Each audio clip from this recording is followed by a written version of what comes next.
Mark Rogers TV talking ACC football, and consider this. In addition to winning the national championship, the Clemson Tigers getting the job done over Alabama in 2016, between Clemson and Florida State, they have owned this conference and been the national representative for the college football playoff over the last several years. But here in 2016, the ACC really took a stand as a conference from top to bottom in postseason play, in winning 10 out of 13 games and really winning important games, national landmark games in the Orange Bowl in particular, with Florida State knocking off Michigan in addition to some other efforts. So the 2017 race for the ACC is going to be interesting, and to see if the conference that had been a bit down can stay nationally prominent across the board.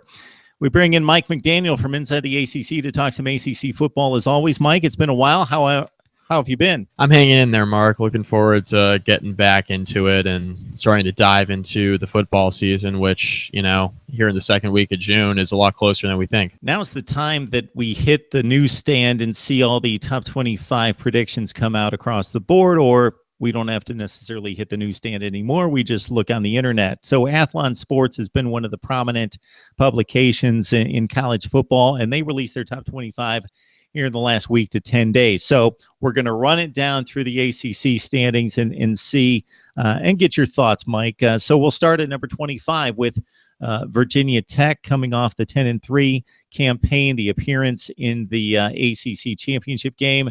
So your thoughts about the Hokies starting at number 25 according to Athlon's? Yeah, so it's good to see the Hokies in the top 25. Now, it's real easy to break down Tech, right? Because their defense is going to be really good. It usually is, and when they're healthy, and they've had a pretty young unit over the last few seasons that really now, you're seeing those players develop in their junior and senior years. So Tech's defense is going to be really, really solid once again here heading into the 2017 season, as they usually are under Bud Foster.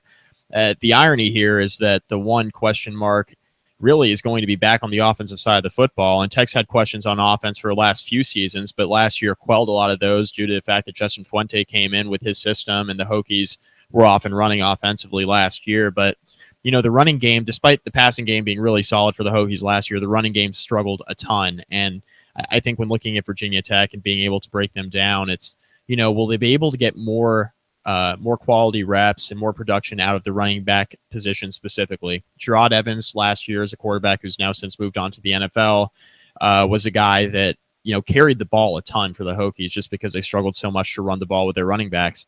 I think this year it's paramount that the Hokies are able to run the football with their stable of running backs that they have. And, there are a lot of question marks at the position. Trayvon McMillan is a guy who's had success there before. So, it's expected that he'll come in and play a prominent role. But the question marks in the backfield, the question mark at the quarterback position, because you have a bunch of talented guys coming in. You got junior A.J. Bush, you have true freshman Hendon Hooker, and redshirt freshman Josh Jackson, who I believe is the favorite to ultimately win the quarterback job. They're going to need a solid running game because none of the three quarterbacks have ever received reps at the FBS level in game.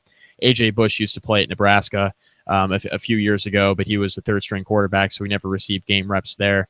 But the Hokies also have issues on the right side of the offensive line, where Jonathan McLaughlin and Augie Conte have both moved on to the NFL, and the Hokies, of course, are losing Isaiah Ford and Bucky Hodges at the receiver position. They are returning Cam Phillips, which will help, but there are a lot of question marks on the offensive side of the ball, as there usually are.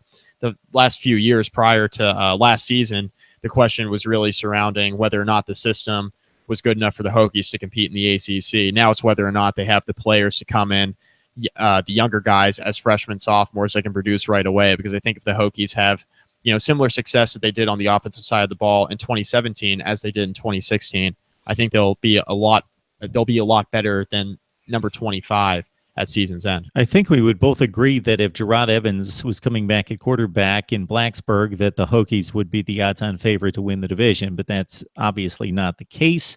Many key losses on the defensive side of the ball, although you do have, of course, Greg Stroman back at cornerback and Tremaine Edmonds back at linebacker, two of the best in the conference.